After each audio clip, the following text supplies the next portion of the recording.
నియోజకవర్గ ప్రజలకు ఓటర్లకు నిన్నొచ్చి ఎవరు ఓటు వాళ్ళు సద్వినియోగం చేసిన దానికి అందరికి కూడా కృతజ్ఞత తెలియజేస్తున్నాను. ముఖ్యంగా నిన్న జరిగిన చిన్న చిన్న సంఘటనలకు జేసీ కుటుంబం ఓటమి భయంతోనే నిన్న ఈ సంఘటనలు అన్నీ కూడా జరగడం జరిగింది. దాంతోపాటు వీళ్ళకందరికి కూడా నేను ముందు నుండి చెప్తాడా, పవన్ కుమార్ రెడ్డి మా తమ్ముడు జ్యోతిష్యంతో నేను జాతకాలు చెప్తాడా గెలుస్తాడని చెప్పినప్పుడు కూడా ఖచ్చితంగా రేపు నెల 5వ తేదీ నుండి అదే పెట్టుకో వృత్తిగా అని చెప్పడం జరిగింది. ఖచ్చితంగా కూడా నేను మళ్ళా కూడా విజయం సాధిస్తాడా.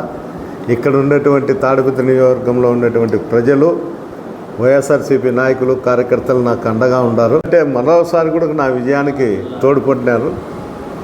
నేను మరోసారి కూడా చెప్తున్నా, ఏ ఒక్క సంఘటనకు కానీ ఏ దానికి కానీ నాకు ఎలాంటి సంబంధాలు లేవు. పోలీసు అండదండలు పెట్టుకొని జేసీ ప్రభాకర్ రెడ్డి విచ్చలవిడిగా నేను చెప్పేది కాదు, వాళ్ళు ఎంక్వైరీ చేసుకొని చెప్పను, ఒక్కొక్క వెహికల్ వెనకల 50-60 మోటార్ సైకిళ్ళు వేసుకొని తిరగడం జరిగింది. ప్రతి బూత్ కాటికి ప్రజలను భయభ్రాంతులు చేసి ఓటింగ్కు రాకూడదనే ఒక ఆలోచనతో, ఓటమి భయంతోనే ఇవన్నీ చేయడం జరిగింది. అస్మిత్ రెడ్డి కానీ ప్రభాకర్ రెడ్డి కానీ.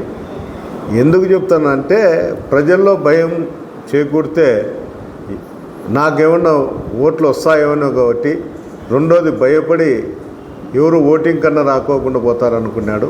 పాపం అతని కలగానే మిగిలిపోయింది. ఓటర్లు అయితే మేము వైఎస్ఆర్సీపీ ఈ పార్టీకి మాకు వచ్చినటువంటి సంక్షేమ పథకాలకు మేము తీసుకున్నాం కాబట్టి మేము కృతజ్ఞతాభావంతో వైఎస్ఆర్సీపీకి ఓటేస్తాం. తాడిపత్రి కాన్స్టిట్యున్సీ ఓటర్లకు అందరికీ కూడా మరోసారి కృతజ్ఞత తెలియజేస్తున్నా. ఏంటికంటే ఇంత పెద్ద ఎత్తున నేను చూసినప్పటి నుండి 7-8 ఎలక్షన్లు తాడిపత్రిలో నేను గమనిస్తానే ఉన్నాను. నేను ఇక్కడ రాకపోయినా కూడా చూసినప్పటి నుండి ఈ విధంగా జరగడం ఇది ఫస్ట్ సార్ అనుకుంటాను.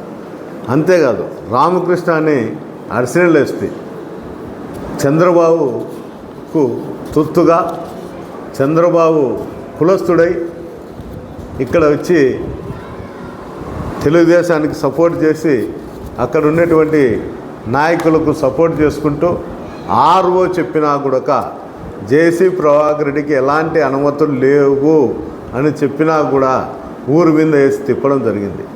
ఈ సంఘటనలు అన్నిటికి కూడా ఒక దిక్కు జేసీ కుటుంబం, ఈ సంఘటనలు గలాటలకు అందరికీ కారణం జేసీ కుటుంబం అయితే, పరోక్షంగా ప్రత్యక్షంగా రామకృష్ణ అడిషనల్ ఎస్పీ దీనికి ప్రత్యక్షంగా సాక్ష్యం కూడా. ఏంటికి చెప్తున్నా అంటే, నాకు ఎలక్షన్ ఏజెంట్ నా పెద్ద కుమారుడు హర్షవర్ధన్ రెడ్డి, అతని వెహికల్ చెక్ చేసి, నువ్వు ఒకనివే వెహికల్లో ఉండాలా, డ్రైవర్ నువ్వు తప్ప ఇంకో వ్యక్తి ఉంటే బాగుండదు అనేది. అంటే ఎక్కడో ఒకసారి నన్ను కానీ నా కుటుంబ సభ్యులను కానీ అంతమోదించే దానికోసం అటాక్ చేసి ఏదో ఒకటి చేసి ఈ అడిషనల్ ఎస్పీ కూడా తన మార్పు చంద్రబాబు దగ్గర చూపించుకోవాలనే దానికోసం ఈ విధమైన చర్యలకు కూడా పాల్గొన్నాడు. నేను ఎట్టి పరిస్థితుల్లో అడిషనల్ ఎస్పీ అనే వ్యక్తిని మా గవర్నమెంట్ వచ్చినాక కానీ లేకపోయినా కూడా నేను కోర్టుకు కానీ ఎలక్షన్ కమిషన్ కానీ పిటిషన్ పెట్టి అతని బట్టలు ఉడివికేంత వరకు నేను వదిలిపెట్టే ప్రసక్తే లేదు. అతను అనుకుంటాడు నేను పోలీస్ అధికారిని, నేను ఏం చేసినా తెలుస్తుంది.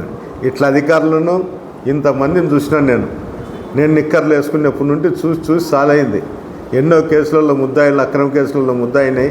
ఆ కేసులన్నీ కొట్టేయించుకొని అన్ని విధాలుగా కూడా నేను అధికారులతో ఎట్లుండాలా, ఎవరితో ఏముండాలనే ఆలోచన ధోరణితో ఉండేటువంటి వాడిని. అలాంటిది ఒక అడిషనల్ ఎస్పీ మీద నేను చెప్తానా అంటే, ఒకసారి ప్రజలు కూడా, పై అధికారులు కూడా గమనించండి. ఇలాంటి అధికారులను ఎక్కడ డ్యూటీలో వేసినా కూడా ఇదే విధంగానే ఉంటుంది. ఖచ్చితంగా అడిషనల్ ఎస్పీ మీద ఎలక్షన్ కమిషన్కి పిటిషన్ పెట్టడం జరుగుతుంది. ఎలక్షన్ కమిషనర్కి పెట్టడంతో కాకుండా రామకృష్ణ అనే అడిషనల్ ఎస్పీ ఎక్కడ ఉన్నా కూడా అక్కడికి పోయి మా పార్టీ అధికారంలోకి వచ్చిన తర్వాత తక్షణమే అతని మీద చర్యలు తీసుకోవడం ఖచ్చితంగా జరుగుతుంది. నా మీద పసిగట్టిన వాళ్ళు గతంలో కూడా ఏమైనారో ఒకసారి చూసుకోమనండి. ఖచ్చితంగా అడిషనల్ ఎస్పీకి అదే కర్మ పడుతుంది. అతని చేతనైతే చేసుకోమను, నాకేం ఇబ్బంది ఏం లేదు.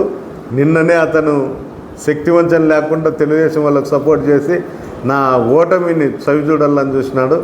ఇలాంటి అడిషనల్ ఎస్పీలు ఎంతమంది తోడైనా 100 మంది తోడైనా నన్ను ఏం చేయలేరు. ప్రజలు అండ ఉంది నాకు. ఖచ్చితంగా ప్రజలు నా విజయానికి తోడ్పడినారని కూడా మరోసారి అందరికి కూడా ఓటర్ల మహాశయులకు అందరికి కూడా కృతజ్ఞతలు తెలియజేస్తున్నాను.